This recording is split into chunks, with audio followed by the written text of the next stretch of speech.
എന്നോടുള്ള ഭക്തി എന്ത് ചെയ്യാം? മുറുകെ പിടിക്കുക. അതിന്റെ മർമ്മം എന്ന് പറഞ്ഞാൽ എനിക്ക് വേണ്ടി ഇയ്യോബ് എന്തും സഹിക്കും. ശ്രദ്ധിച്ചേ, എനിക്ക് വേണ്ടി ഇയ്യോബ് എന്തും, ഏത് കഷ്ടത വന്നാലും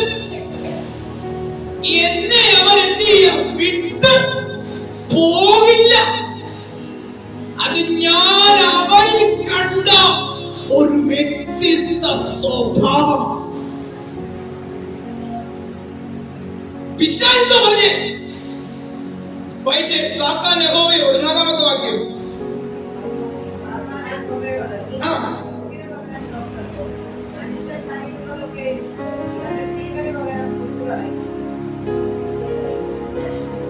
ജീവന് പകരം എന്ന് പറഞ്ഞാൽ എന്തോ? നീ പറഞ്ഞതെല്ലാം കറക്റ്റാണ്. എന്താ കറക്റ്റ്? ഇവൻ നേരുള്ളവനാ, നിഷ്കളങ്കനാ, ദോഷം വിട്ട, എല്ലാം ശരിയാ. പക്ഷേ ഈ ശരീരത്തെ ഒന്ന് തൊട്ടു നോക്കിക്കേ. ഇവൻ നിന്നെ ത്യജിച്ചു പറയും. ഒരു ദൂത് ഞാൻ പറയും. നാം ദൈവത്തെ സ്നേഹിക്കാൻ തുടങ്ങുമ്പോൾ, നാം ദൈവത്തെ അനുസരിക്കാൻ തുടങ്ങുമ്പോൾ, നാം ദൈവത്തിന് വേണ്ടി ചില ഉടമ്പടികൾ എടുക്കാൻ തുടങ്ങുമ്പോൾ, നമ്മുടെ ജീവിതത്തിനകത്തേക്ക് ദൈവത്തിന്റെ എതിരാളിയായിരിക്കുന്ന പിശാച് നിന്റെ അടുത്ത് വളർന്നു വരും. സാത്താൻ നമ്മുടെ മേൽ ദൃഷ്ടി വെച്ചു. സാത്താൻ എന്തിനാ ദൃഷ്ടി വെച്ചത്? നിന്നെ ഒന്ന് പരീക്ഷിക്കാം. നിന്റെ വിശ്വാസം കറക്റ്റാണോ? നീ വിശ്വാസത്തിൽ നിൽക്കുമോ? പ്രതികൂലം വരുമ്പോ നീ ഇട്ടിട്ട് ഓടൂ. ഹലോ, സാത്താൻ നിന്റെ മേൽ ദൃഷ്ടി വെച്ചത് ആര് കണ്ടു? സാത്താൻ നിന്റെ മേൽ ദൃഷ്ടി വെച്ചത് ആര് കണ്ടു? ദൈവം കണ്ടു. നീ ഇന്ന് അനുഭവിക്കുന്ന പ്രതിസന്ധി ആര് കാണുന്നുണ്ട്? ശ്രദ്ധിച്ചേ, നീ ഇന്ന് അനുഭവിക്കുന്ന പ്രതിസന്ധി ആര് കാണുന്നുണ്ട്? ദൈവം കാണുന്നുണ്ട്. ദൈവം കാണുന്നുണ്ട്. ആ പ്രതിസന്ധിയെ മാറ്റാൻ ദൈവത്തിന് ഒരു സെക്കൻഡ് മതി. ആ പ്രതികൂലത്തിനകത്ത് നിന്നും നിന്നെ പുറത്തെടുക്കാൻ ദൈവത്തിന് ഒരു സെക്കൻഡ് മതി. പക്ഷെ ആ പ്രതികൂലം എന്താ മാറ്റാത്തത്? ദൈവം ഒന്ന് പരീക്ഷിക്കുക. ഈ പ്രതികൂലത്തെ നിനക്ക് ജയിക്കാൻ കഴിയുമോ? ഈ പ്രതിസന്ധി നിന്നെ വിട്ടു പോകണമെങ്കിൽ നീ ദൈവത്തെ മുറുകെ പിടിക്കണം.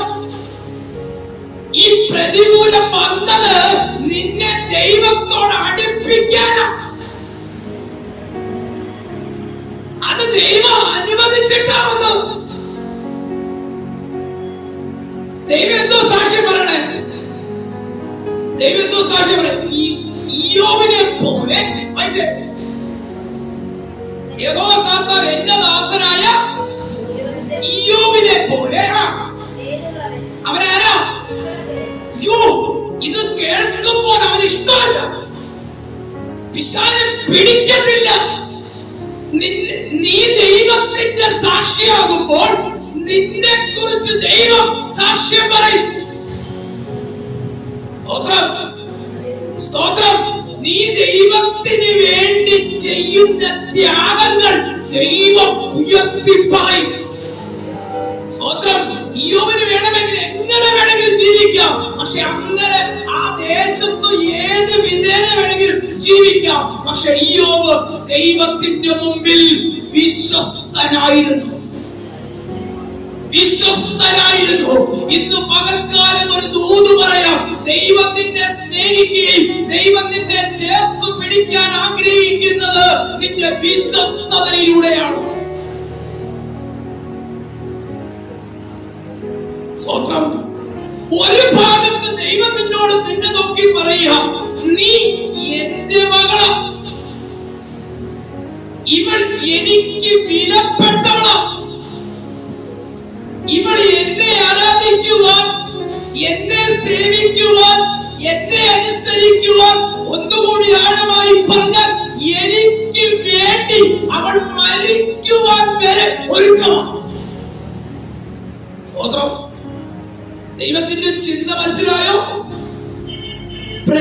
പ്രതികൂലം വന്നാലും പ്രതിസന്ധി വന്നാലും ആരെല്ലാം എവിടെയെല്ലാം എഴുന്നേറ്റെന്ന് പറഞ്ഞാലും നീയും ക്രിസ്തുവായിട്ടുള്ള ബന്ധം വേർപെട്ടു പോകരുത്.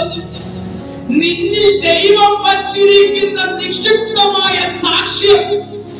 ഹലോ, ഇന്ന് പകൽക്കാലം ഒരു ദൂത് പറയാം. ചില കഷ്ടതകൾ, പ്രതിസന്ധികൾ നിന്നെ തേടി വരുന്നത് നിന്റെ അടിസ്ഥാനം ഉറപ്പുണ്ടോ ഇല്ലയോ ഒന്ന് നോക്കാനാ. സ്നാനപ്പെട്ടിട്ട് സ്വോത്രം സ്നാനപ്പെടുന്നത് വരെ കുഴപ്പമില്ലായിരുന്നു. സ്നാനപ്പെടുന്നത് വരെ കുഴപ്പമില്ല. സ്നാനപ്പെട്ടതിന് ശേഷമാ കുഴപ്പം. എന്താ കുഴപ്പം? സ്നാനപ്പെട്ട് കഴിഞ്ഞാൽ നിന്റെ പേര് മക്കളാ, പ്രിയ മക്കളാ. നീ മകനായിരുന്നു, സ്നാനത്തിലൂടെ എന്ത് ചെയ്തു? നീ പ്രിയ മകനായി. ഹലോ, നീ പ്രിയ മകനാണോ പ്രിയ മകളാണോ എന്ന് നിന്നെ ഒന്ന് പരീക്ഷിക്കാൻ ദൈവം ചില ശക്തികളെ ഏൽപ്പിക്കും. Hello, praise the Lord. കർത്താവേ, ഞാൻ നിന്നെ അറിയാനല്ലേ ഇറങ്ങി തിരിച്ചത്. പിന്നെ എന്തുകൊണ്ടായി കഷ്ടത വന്നത്? ഈ രോഗം എന്നെ എന്തിനാ പിടിച്ചേ? ഈ പ്രതികൂലം എന്തിനാ പിടിച്ചേ? ഈ സാത്താനിക ശക്തികൾ എന്നെ പിടിച്ചതെന്തിനാ? നീ ശ്രദ്ധിച്ചേ. നീ ഇറങ്ങി തിരിച്ച നിന്റെ വിശ്വാസത്തിനകത്ത് ഉറപ്പുണ്ടോ? പരീക്ഷകൾ ദൈവം നമ്മളെ എപ്പോഴും നോക്കുന്നത് വിശ്വസ്തനും നല്ലവനെ വിശ്വസ്തനുമായ ദാസനെ എന്ന് വിളിക്കുവാൻ ദൈവം കാതോർത്തിരിക്കുക. ഇയ്യോബിന് ഏത് വിധേനെ ജീവിക്കാം. മനുഷ്യന്റെ ഇഷ്ടത്തെ അനുസരിച്ച് ജീവിക്കാം. തന്റെ ബാല്യക്കാരുടെ ഇഷ്ടത്തിന് ജീവിക്കാം. തന്റെ ഭാര്യയുടെ ഇഷ്ടത്തിനനുസരിച്ച് ജീവിക്കാം. തന്റെ മക്കളുടെ ഇഷ്ടത്തിനനുസരിച്ച് ജീവിക്കാം. പക്ഷേ ആരെല്ലാം എന്തൊക്കെ പറഞ്ഞാലും ഇയ്യോബ് ദൈവത്തിന്റെ ഇഷ്ടത്തിലാണ് ജീവിച്ചത്. സ്വന്തം. അതുകൊണ്ട് എന്ത് ചെയ്തു? ഭാര്യ പറയാ, ദൈവത്തെ ത്യജിച്ച് കളഞ്ഞിട്ട് പോയി ചത്തൂടെ മനുഷ്യ. ഹല്ലേലൂയ. നിന്റെ വിശ്വാസത്തെ പരീക്ഷിക്കാൻ നിന്റെ വീട്ടിനകത്തു നിന്ന് തന്നെ ചില വ്യക്തികളെ പിശാച് എഴുന്നേൽപ്പിക്കും. ഞാൻ അങ്ങനെ തന്നെ പറയും. നിന്റെ വിശ്വാസത്തെ പരീക്ഷിക്കാൻ, നീയും ദൈവവുമായിട്ടുള്ള ബന്ധം പരീക്ഷിക്കാൻ നിന്റെ വീട്ടിനകത്ത് അല്ലെങ്കിൽ നിന്റെ ചാർച്ചക്കാരുടെയിൽ നിന്ന് പലരും എഴുന്നേൽക്കും. പക്ഷേ അവരുടെ ഇടയിൽ നിന്റെ വിശ്വാസത്തെ നീ തെളിയിക്കണം. എന്താ? ഈ ക്രിസ്തുവിന് വേണ്ടി ഞാൻ മരിക്കാൻ വരെ ഒരുക്കമാണ്. 17ാമത്തെ വാക്യം വായിച്ചു. ഞങ്ങൾ സേവിക്കുന്ന, നമ്മൾ വളരെ ശ്രദ്ധിക്കണം, ഞങ്ങൾ സേവിക്കുന്ന ദൈവത്തിന് കഴിയുമെങ്കിൽ അവൻ ഞങ്ങളെ എരിയുന്ന തീച്ചൂളയിൽ നിന്നും, ശ്രദ്ധിച്ചേ, എരിയുന്ന തീച്ചൂളയിൽ നിന്നും എന്ന് പറഞ്ഞാൽ ഈ പ്രതികൂലമിട്ട രാജാവുമാകട്ടെ, ഈ പ്രതികൂലമാകട്ടെ, ഈ പ്രതികൂലത്തിനകത്ത് ഞങ്ങൾ നശിച്ചു പോകില്ല എന്ന് പറഞ്ഞാൽ ആ തീക്കകത്തേക്ക് പോകാൻ ഒരുങ്ങി നിൽക്കുക അവൻ. ഈ തീക്കകത്തേക്ക് എന്താ പറഞ്ഞേ? ഈ തീയിലേക്ക് ഞങ്ങൾ എന്ത് ചെയ്യാം? എടുത്തിട്ടോ. ഹലോ, എന്നാലും ഞാൻ എന്റെ ഞങ്ങൾ ദൈവത്തെ തള്ളിക്കളയത്തില്ല. ശ്രദ്ധിച്ചേ. ഇന്ന് പകൽക്കാലം ഒരു ദൂത് ഞാൻ പറയാം. ചില പ്രതികൂലം വന്നിട്ട്, ചില വേണ്ട അനുകൂലമായ വാക്ക് കേൾക്കേണ്ട പലരിൽ നിന്നും പ്രതികൂലമായ വാക്ക് ഈ വിശ്വാസത്തെ ത്യജിച്ചു പോയ അനവധി പേരുണ്ട്. വിശ്വാസത്തിന് വേണ്ടി ഇറങ്ങി തിരിച്ചപ്പോൾ ജാതിക മതസ്ഥര് വന്ന് ഭീഷണിപ്പെടുത്തിയപ്പോൾ ഇട്ടിട്ട് പോയ ഒരു സമൂഹത്തിനകത്തുണ്ട്. ദൈവം നിന്റെ പ്രതികൂലത്തെ വിട്ടുകൊടുക്കുന്നത് ആ പ്രതികൂലം നിന്റെ മേൽ ജയമെടുക്കാനല്ല. ആ പ്രതികൂലത്തിനകത്തും നീ എന്നെ ത്യജിക്കുമോ തള്ളിക്കളയുമോ എന്ന് ദൈവം നിന്നെ പരീക്ഷിക്കുക. സ്വതന്ത്രം സ്വതന്ത്രം സ്വതന്ത്രം. യോഹന്നാന്റെ സുവിശേഷം 11-ാം അധ്യായം 16-ാമത്തെ വാക്യം വായിച്ചേ.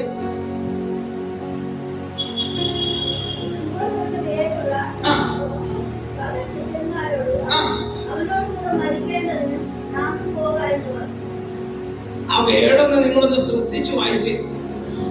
അവനോട് കൂടെ മരിക്കേണ്ടതിന് നാമും പോകുക. മനസ്സിലാവുന്നുണ്ടോ ഞാൻ ഈ പറഞ്ഞേ? ശിഷ്യന്മാരുടെ മനോഭാവം ഞാൻ ഈ പറഞ്ഞേ. യേശുവിന്റെ കൂടെ നടക്കാൻ ഇറങ്ങിയ ശിഷ്യന്മാരുടെ ഹൃദയത്തിലെ ചിന്തയാണ്. കാരണം യേശുവിന് വേണ്ടി മരിക്കുവാൻ, അവനോട് കൂടെ മരിക്കുവാൻ. ഹലോ, എന്ന് പറഞ്ഞാൽ എന്ത് കഷ്ടമേൽക്കാൻ ഞാൻ എന്താ? ദിദിമോസിന് അറിയത്തില്ല മരണത്തെ ജയിച്ചവനാ എന്റെ കൂടെ നിൽക്കുന്നതെന്ന്. മരണത്തിന്റെ അധികാരി നിന്നെ തൊടണമെങ്കിൽ കർത്താവ് വിചാരിക്കണം. അറിയേണ്ടതുപോലെ ദൈവത്തെ അറിഞ്ഞപ്പോൾ വിടേണ്ടത് പലതും ഞാൻ വിട്ടു. ഹലോ ഹലോ എന്റെ കുഞ്ഞെ, അറിയേണ്ടതുപോലെ നീ ദൈവത്തെ അറിയുന്നത് വരെ നിനക്ക് ചിലത് വിടാൻ പറ്റത്തില്ല. ദുഷ്ടൻ നിന്നെ വിടത്തില്ല. നമ്മൾ എന്തുകൊണ്ടാണ് വിടാത്തത്? നമ്മുടെ ദൈവത്തെ കുറിച്ച് നമുക്ക് അറിവില്ലാത്തത് കൊണ്ടാണ്. ദിദിമോസ് എന്തോ പറഞ്ഞേ? നമുക്കും അവനോട് കൂടെ മരിക്കേണ്ടതിന്. എടാ, നിന്നെ വിളിച്ച ദൈവം മരിക്കാനല്ല, ജീവനോടെ ഇരുന്ന് എന്റെ സാക്ഷിയാകാൻ. സ്തോത്രം സ്തോത്രം. കർത്താവിന് വേണ്ടി അവരെങ്ങനെ കഷ്ടമനുസരിച്ച കർത്താവിന് വേണ്ടി നിങ്ങളുടെ കാര്യം 36 മുതൽ വായിച്ചേ. വേറെ ചിലർ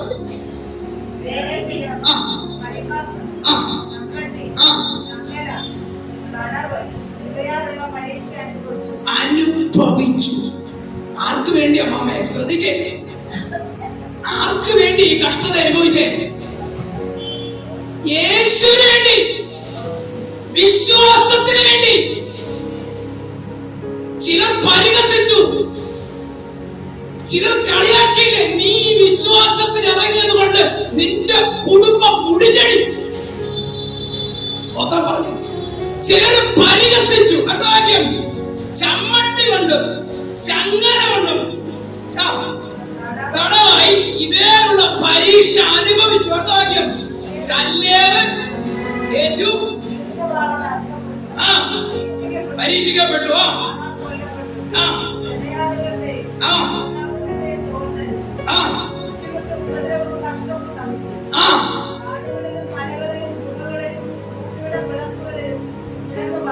കർത്താവിന് വേണ്ടി നിന്നതാ.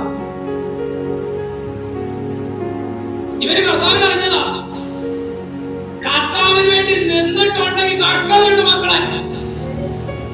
പക്ഷെ കഷ്ടത ഇവരെ തോൽപ്പിച്ചില്ല. കഷ്ടതയിൽ ഇവർ താണില്ല. കഷ്ടതയിൽ ഇവർ തളർന്നു പോയില്ല. ഈ കഷ്ടത വരാൻ, ഈ കഷ്ടതയുടെ പിന്നിൽ ആരായിരുന്നു? ലോകം, പിശാച്. ഉഴുന്നു പറഞ്ഞു ലോകം അവർക്ക് യോഗ്യമായി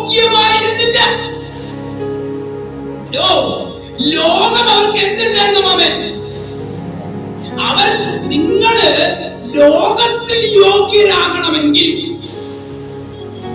ലോകത്തിലുള്ളവനെ ആരാധിക്കും. അതാരാ? പിശാച്.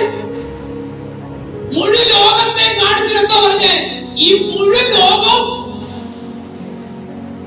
എന്റെ ഇരിക്കുക, നീ വീണൊന്ന് നമസ്കരിച്ചാൽ മതി.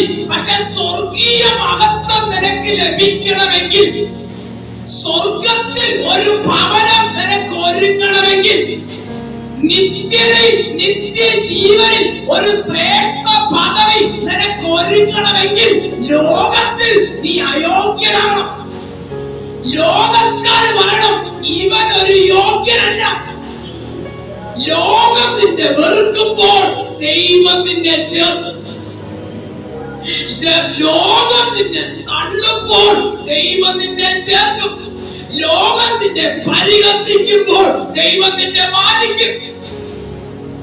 സ്തോത്രം, സ്തോത്രം, സ്തോത്രം, സ്തോത്രം, സ്തോത്രം. ഇന്ന് പകൽക്കാലം ഒരു കാര്യം കൂടെ പറഞ്ഞാൽ വാക്കുകൾ ചുരുക്കുക. ക്രിസ്തുവിന് വേണ്ടി നിന്ന, ക്രിസ്തുവിൽ ദൈവം ഒരുക്കി വച്ചിരിക്കുന്ന നിത്യ ജീവൻ നിനക്ക് ലഭിക്കും. സ്തോത്രം, സ്തോത്രം. ഇയ്യോബിനെ പിടിച്ചത് വെറുതെയല്ല, ഇയ്യോബിന്റെ പ്രാണനെ തൊട്ടത് വെറുതെയല്ല. ഇവനെ ത്യജിച്ച് പറയണം. ഇവർ ഈ കർത്താവിനൊന്ന് തള്ളിക്കളയണം. കഷ്ടത കൂടിയാൽ പിശാച് വിചാരിച്ചു, കഷ്ടത കൂടിയാൽ ഇവൻ തള്ളിപ്പറയും. ഇവന്റെ ബന്ധങ്ങളെ തകർത്താൽ ഇവൻ തള്ളിപ്പറയും. പ്രതിസന്ധി വന്ന ഇവൻ തള്ളിപ്പറയും. ഇന്ന് പകൽക്കാലം ഒരു ദൂത് പറയാം. എത്ര പ്രതിസന്ധികൾ വന്നു, എത്ര പ്രതികൂലങ്ങൾ വന്നു, എത്ര ശത്രുവിന്റെ പാതാളം വരെ നിനക്കൊരുങ്ങി. ആ ശത്രുവിന്റെ കയ്യിൽ ഏൽപ്പിക്കാതെ വണ്ണം, ആ ശത്രുവിന്റെ ഇഷ്ടത്തിന് ഏൽപ്പിക്കാതെ വണ്ണം മരണത്തെ മുഖാമുഖം കണ്ട എത്ര ദിനങ്ങൾ.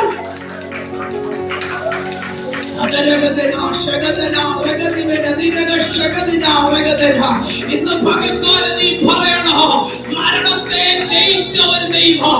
മരണത്തിന്റെ താഴ്വരയിൽ കൂടി നടന്നാലും, പ്രതിസന്ധിക്കകത്തൂടെ ഞാൻ നടന്നാലും, ആ പ്രതികൂലം എന്നെ ജയിക്കില്ല, എന്നെ തളർത്തില്ല. ഹല്ലേലൂയ.